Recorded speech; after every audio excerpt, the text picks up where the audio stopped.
When I was a kid, we dreamed of snow, prayed for it in little congregations on the way to school. But it never seemed to come when we needed it, such as before a big test or when you didn't finish your book report. It was always welcomed when it did show up, though. Where I lived, snow was like an off-coast storm to surfers, our element. It could be 20 below and we'd be out trudging through knee-high drifts on our way to the best sledding hill in the country. Well, perhaps it was so good because it was the only one even close to us, but I'm not sure. That hill could only be called amazing. Getting to it was a chore and a trek through what felt like a half-mile of brush and trees. But let me tell you, it was more than worth it. On that hill and with a good and waxed runner sled, you swore you heard the sound barrier crack. The only issue is that the hill is said to be haunted.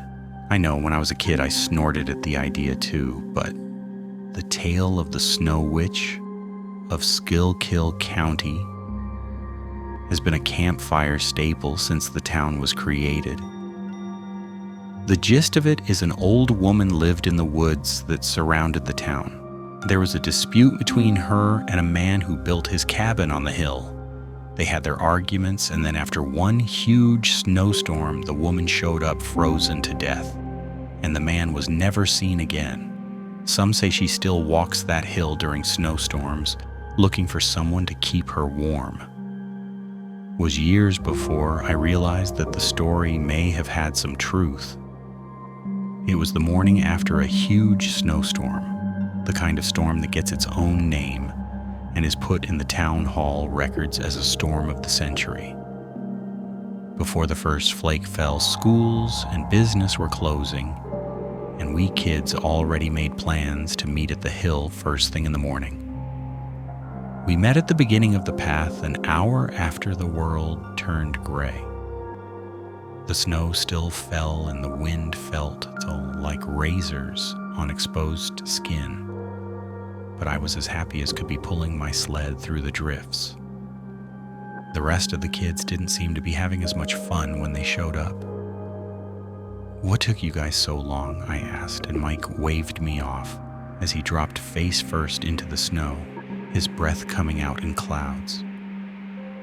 He turned his head to look at me. "I got 2 sisters I had to lose. You know how hard it is to run in almost a foot of snow, get off my back? And I couldn't lose mine," Ken said with a nod to his sister Sarah beside him. She was only a bit younger and shoved him into the snow with her shoulder. "Maybe if you laid off the meatballs, you could lose some weight and then outrun me." She pushed her hood up with a mitten to show rosy cheeks and a runny nose. "Besides, Milton invited all of us yesterday at the bus stop." I hadn't, but I wasn't about to get in an argument before a long walk. Plus, I didn't mind her tagging along as I had a bit of a crush on her back then. "Where's Tim?" I asked. Mike coughed from the ground and rolled to his back. The front of his snowsuit was covered in melting snow. He pointed out, and I saw Tim making his way down a short hill a few yards away. "He's coming. He lost his boot." With another deep breath, he tilted his head to look at me. "You sure this is a good idea, Mill? Shit is still falling." "Mike?" Sarah shouted. "Ah, can it, Mom?" Mike said, and got a snowball to the gut for it. I watched Tim trudge toward us. His sled turned over, but he didn't seem to care. He came to a stop next to me facing the woods and pulled down his scarf. "This is going to be a pain in the ass," he said. Everyone ignored Sarah's huff of disapproval. "Mike is right. You sure this is such a good idea? Foot of snow won't be easy to sled in." "You know it never gets that high up there, too many trees. Plus I bet the stream is frozen over so we can cut along that." Tim shrugged. "As long as Ken's FATAS doesn't break it all." "Screw you, you ain't much smaller. Ken said and shoved Tim. I stepped between them. Just as I didn't want to argue, I didn't need those two knuckleheads going at it. Knock it off, or both of you are staying behind. Whatever, Tim said and started off into the woods. Ken grumbled a few curses as he followed, and then Mike struggled out of the snow and pushed past me.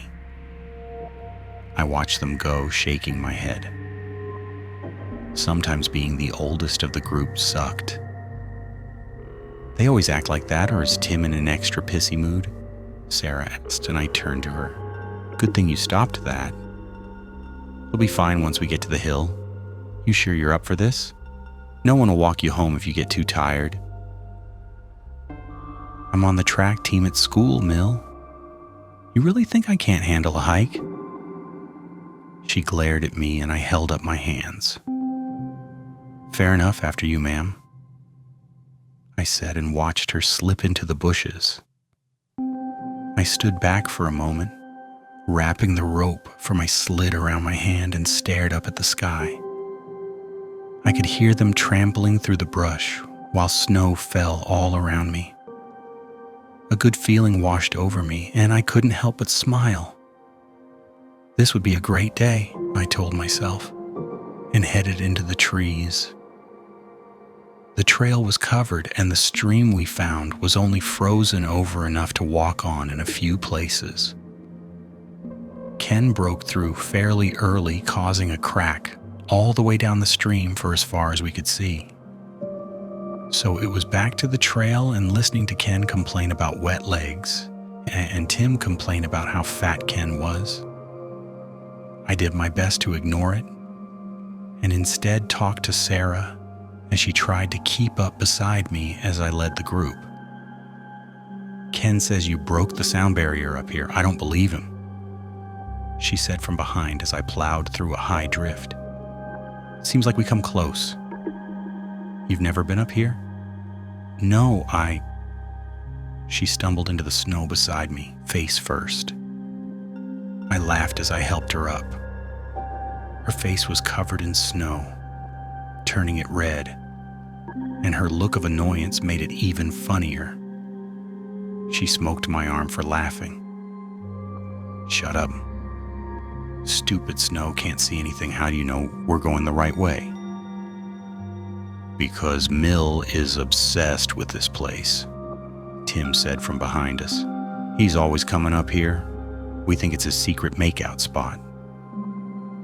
He does love the deer up here, Ken said. My guess is it's the Snow Witch that keeps him coming back, Mike said, and the three of them laughed. I ignored them as I helped Sarah over a large rock. They're half right. I'm up here all the time in the winter. I could probably find this place blindfolded. Besides, from here you can see the hill. I pointed to our right where, between the poles of trees, we could make out the top of the hill where it cut the horizon in half. 5 minutes more of walking had us at the base of the hill looking up.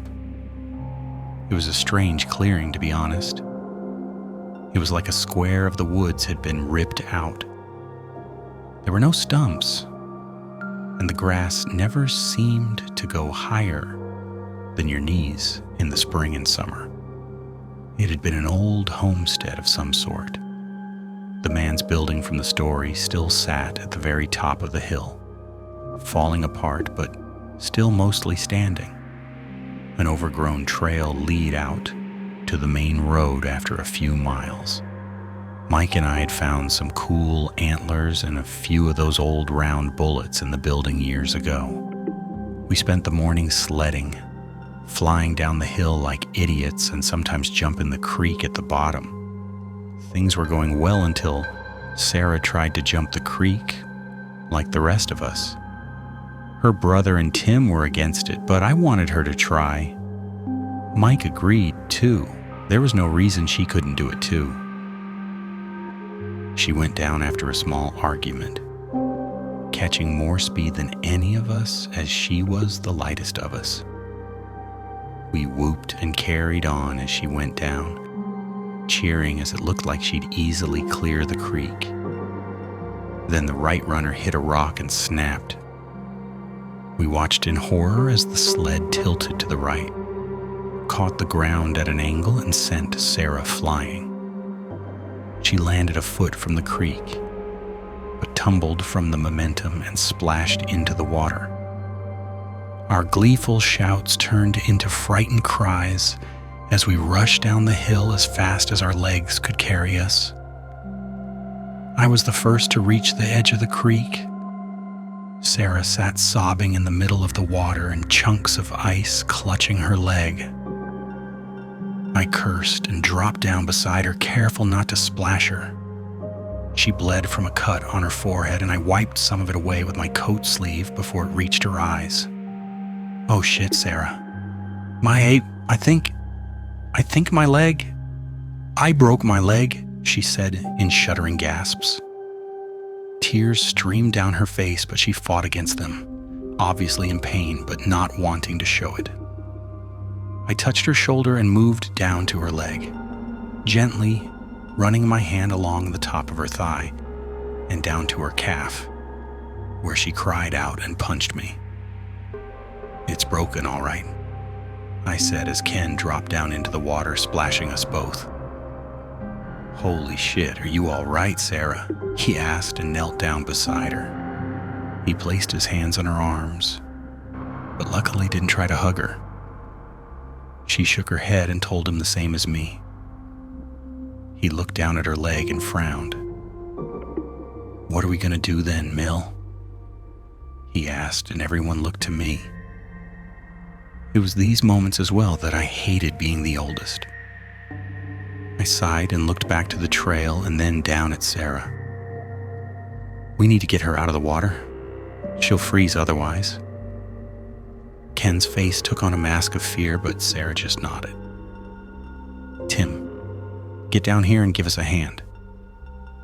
All three of us moved around Sarah, each taking a limb. I took the job of lifting her legs, and the other two lifted her body. She screamed, a sound that was so painful that I haven't heard anything like it since. We struggled up the bank and carried her a little further before setting her down in the small area Mike had cleared. Her scream turned to terrible sobs as we sat her down. Ken looked at me, anger obvious on his face. "What the hell happened?" he asked as he took a few steps toward me. "You were there. You saw the sled break." "It was your damn sled. She's like this because of you." He shoved me back a few steps, and it was a struggle not to return it. "We never should have let her." "Let me?" "It was my choice, Ken. I'm not some little kid. This is no one's fault. Knock it off," Sarah said, and Ken turned to her for a moment before sending another glare at me. "Whatever. We need to get help," Ken said. "Yeah. There's no way the four of us can carry her out of here with all the snow, not without dropping her," Tim said. "We can't just leave her here, though," I said, and it earned me another glare from Ken. "I know that. So I'll stay. You, Mike, and Tim go," Sarah said after a moment. "I don't want you fussing over me and make it worse, and Tim and Mike will make sure you get out." "Sarah, are you really going to argue with me when I have a broken leg?" She let a small smile show when he cursed. "Fine, though we'll be right back, so don't try to carry her out or something stupid, Milton." I watched them leave, annoyed, but unable to really find a comeback to use. I yelled after Ken when he was only a few feet away. "Leave your jacket." "What?" "She's soaked from the creek," I said as I took off my jacket and went to her. "We need to keep her as warm as we can, so I need your jackets. All of them." Tim didn't say a word as he removed his and came back to hand it me. Ken grumbled the entire time as he went to Sarah and put his coat around her shoulders. Mike struggled with his for a moment and then tossed it at me. They left and I paced around Sarah, eyeing the tree line as I did so. It was quiet in the woods. The snow fell at a steady clip, silencing the noise. After a few minutes, I couldn't deal with it any longer.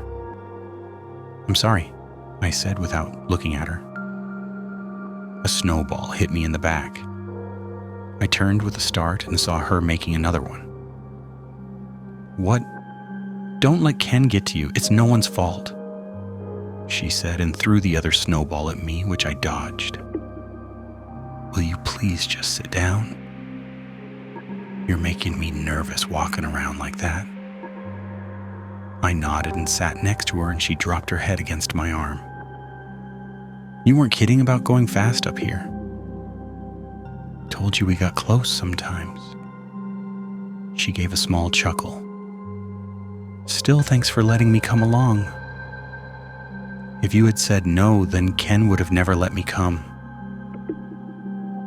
I stepped into the room and looked around and then back to her. "I heard you scream." "No one screamed, Milton. You don't look so good." She sat up a bit more. "Come here, you gotta be cold too." "I'm fine." I looked back outside.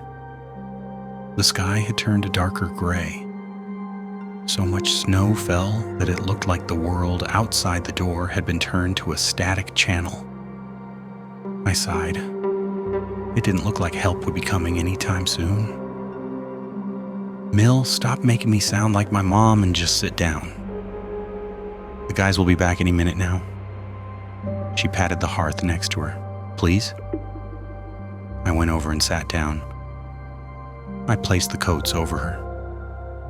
"The snow is getting worse. We may be stuck here for a while." She shrugged. "Well, at least we're in here now."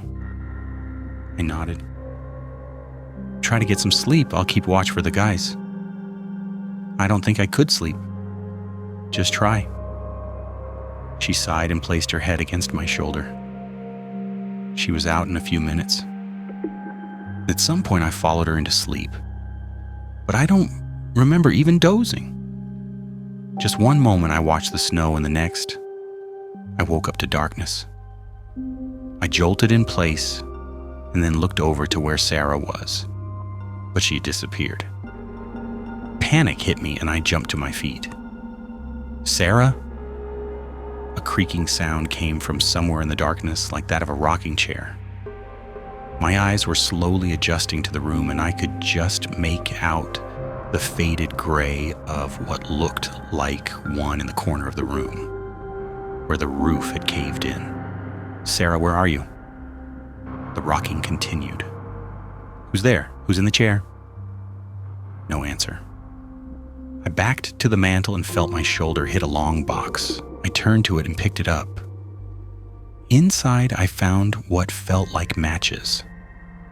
I found the right end and struck it against the box. The match lit to life to show a room that was put back together. The roof was no longer on the ground.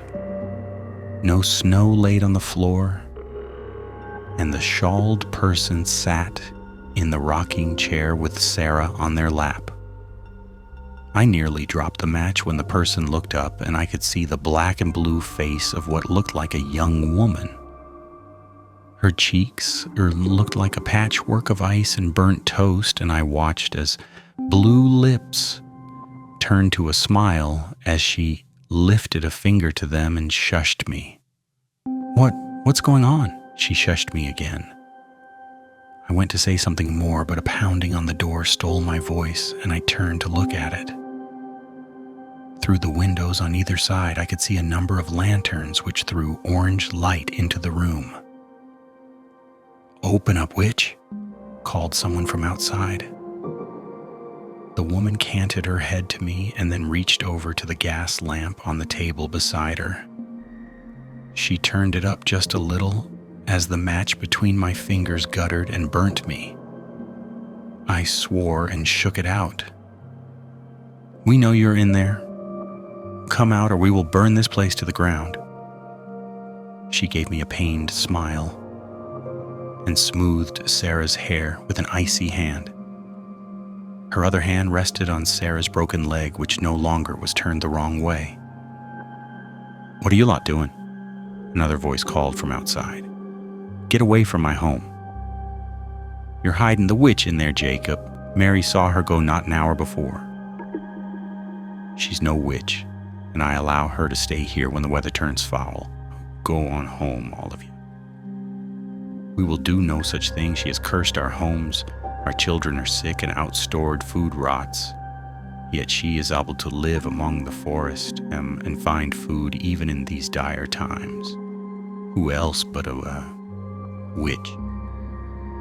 "Listen to yourselves. Your children are sick because of this harsh winter. Your food rots because the snow has got into your cellars. She has nothing to do with it." I could hear a scuffle outside and a lot of cursing. "She's infected you, Jacob. Do not stand in the way of God's righteous flame." The windows shattered and 2 lanterns landed broken on the floor, the oil spilling out for a few seconds before the flames caught.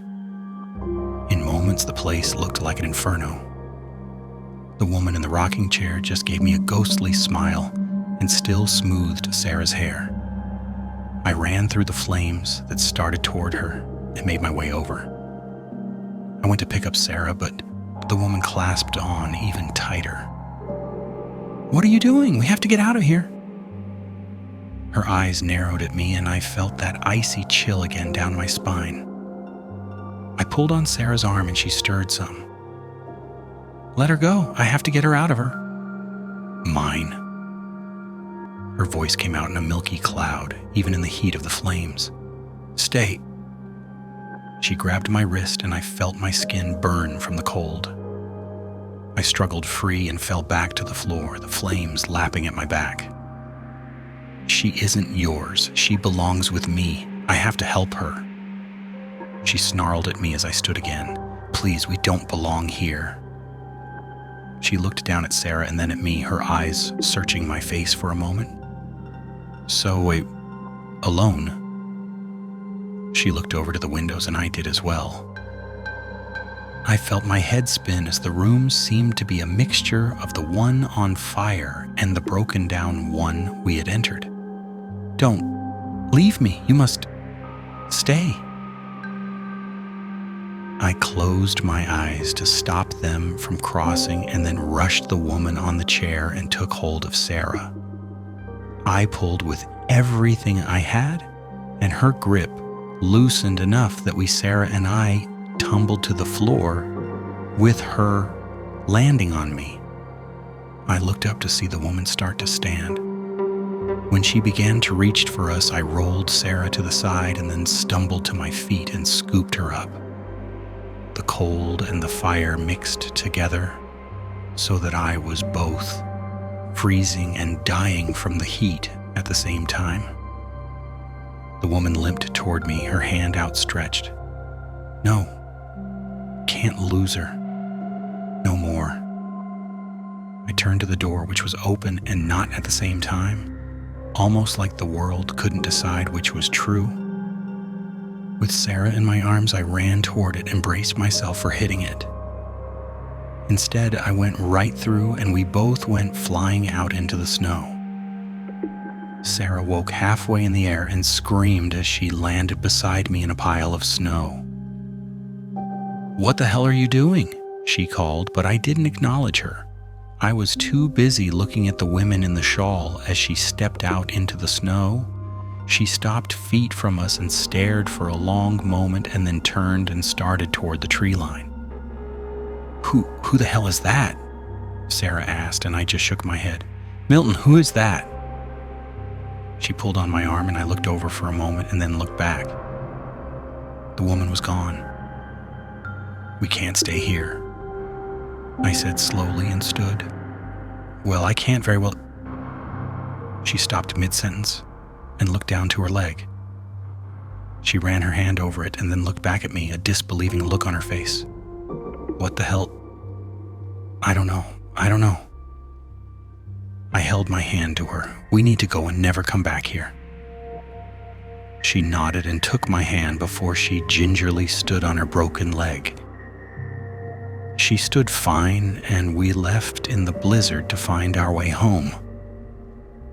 When we reached the edge of the woods, we found Tim, Mike, and Ken trudging up the hill.